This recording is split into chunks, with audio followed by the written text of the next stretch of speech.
15 तारखेला कोथिंबीर पेरली होती आणि आज आहे 27 तारीख आणि तुम्ही बघू शकता 10 दिवसात आपल्या कोथिंबीरला 2-2 पानं यायला सुरुवात झालेली आहे. ठीक आहे, आणि पूर्णपणे सगळीकडली पण उगवत आहे.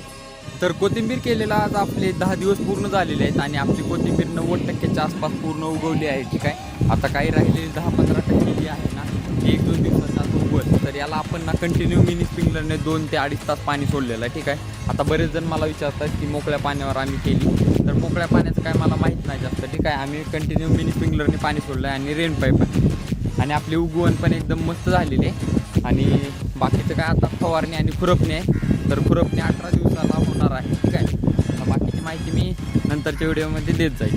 हे हे धरणीची हाल तुला जीवाचं रान कर पेटून राहू भार वादळ वाऱ्यातील